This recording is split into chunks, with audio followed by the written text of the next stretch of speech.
कि भाई साहब के फादर साहब की दिक्कत होने के बाद ये बाहर थे और उनको एक बड़ा ऑपरेशन हुआ है।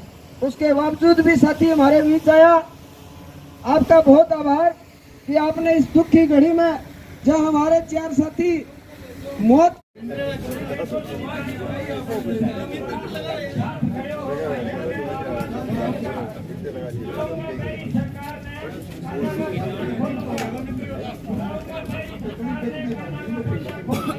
धरने पे आप पहुंचे हो, 90 दिन धरना चला है, उसके बाद 4 किसान ऊपर बैठे हुए हैं 150 फुट ऊंची टैंकी पर।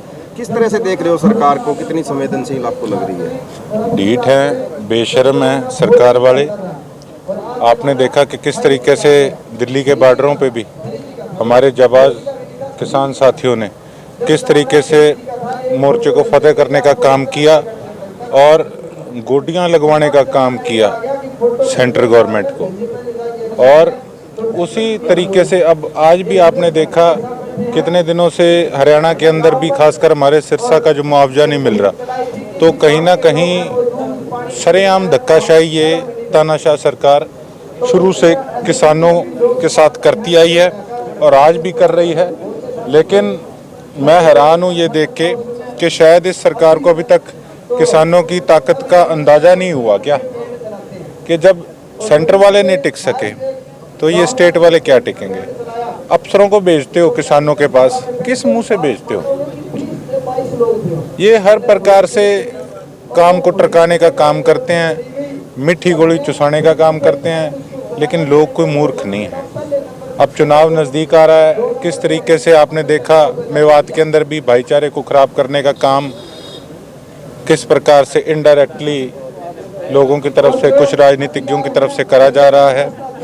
और आपने देखा जब सरपंचों का आंदोलन था उस समय जो हारे हुए थे उनको किस तरीके से बीजेपी वाले एक उंगलीबाजी करने का काम करते थे कि कोई बात नहीं, जीता तो एक है, जो हारे हैं वो शायद सारे हमारे साथ हैं। और कहीं अगर किसान और व्यापारियों की बात आई है तो उनको आपस में लड़वाने का काम किया, और अगर तब भी काम इनका नहीं बना तो अब गाँव में गरीब जनता और किसानों को आपस में लड़वाने का शुरू से इनका काम जारी है। और धर्म पे किस तरीके से राजनीति करी जा रही है आपके सामने है।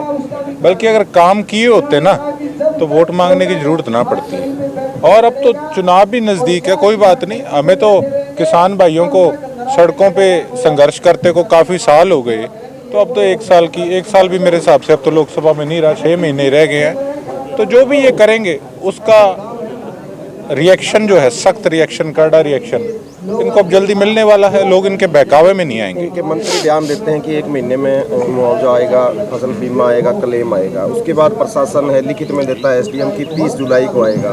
कृषि मंत्री सिरसा में कहते हैं कि 20 दिन में आएगा। उन बातों को 6 महीने आज हो गए हैं। देखिए जी, राष्ट्रपति खुद आके आप देखिए कि यहाँ पे जो मल्टी स्पेशलिटी हॉस्पिटल बना था उसके लिए इन्होंने अपना एक हिसाब से नींव पत्थर रखने का काम किया ऑनलाइन। उसके बाद आपने देखा कि हमने जो डिमांड करी थी नहरों की, 5 बार मुख्यमंत्री जी आके मुझे कह गए हैं कि आपकी तो नहरें फाइनल है। 9 साल होने को हो गए हैं, तो अगर मुख्यमंत्री जी की बात पूरी नहीं होती तो मंत्रियों को कौन पूछता है यहाँ पे? ये मंत्री किसी काम के नहीं है, ये निठल्लू हैं सारे। इनको तो मौज मस्ती मारने के अलावा कोई काम नहीं। लोगों के पैसे से जो कोठियाँ इनको मिली हुई है, गाड़ियाँ मिली हुई है, जो इनको सिस्टम मिला हुआ है, बस ये उसी के घमंड में चकनाचूर हो रहे हैं। आप देखिए जब कोविड का समय था उस समय भी किस तरीके से इन्होंने संस्थाओं से प्रशासनिक अधिकारी कह रहे थे कि जी आप सहयोग दो, और सरकार का सहयोग कहाँ गया जो कोविड में इन्होंने दिया था।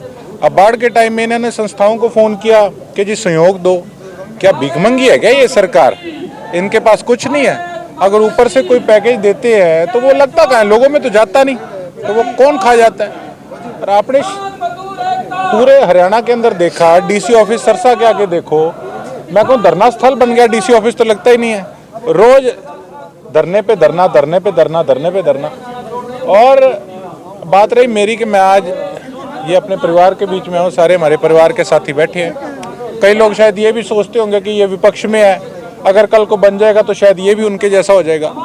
लेकिन मैं तो एक बात कहना चाहूँगा कि मेरे नाना स्वर्गीय लक्ष्मण दास अरोड़ा जी ने भी हमेशा ना कि पार्टी को लेकर बल्कि लोगों को लेकर, उनकी समस्याओं को लेकर हमेशा काम किया है।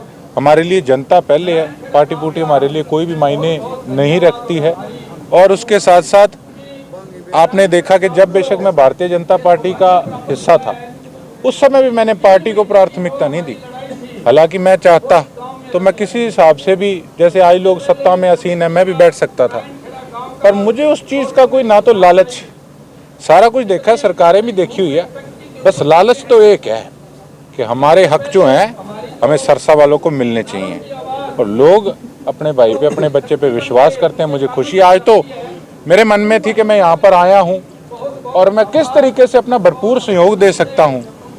मेरे कालजे को ठंडक नहीं पड़ रही थी कि मैं यहाँ पे आपने इजाजत मांगी है ऊपर चढ़ने की? मैंने कहा कि मेरे को टैंकी पे चढ़ने दो, और ये नहीं कि घंटे 2 घंटे में नीचे आ जाऊंगा। देखो, जो जाबाज साथी हमारे किसान भाई ऊपर बैठे हैं, उनकी तो रीजनिंग मैं कर सकता, ना कर सकूं आज, ना कर सकूं कल, और वो तो हमारे बड़े भाई हैं, बल्कि उनसे प्रेरित होकर तो मैं अपना काम करता हूं। लेकिन मैंने एक मन में ठाना था कि जब तक आंदोलन चलेगा, जितने दिन मेरे से जितना समय हो सका, मैं डेली बल्कि ऊपर बैठ के एक हिसाब से तपस्या हमारे किसान साथियों के साथ बैठ के करने का काम करूंगा।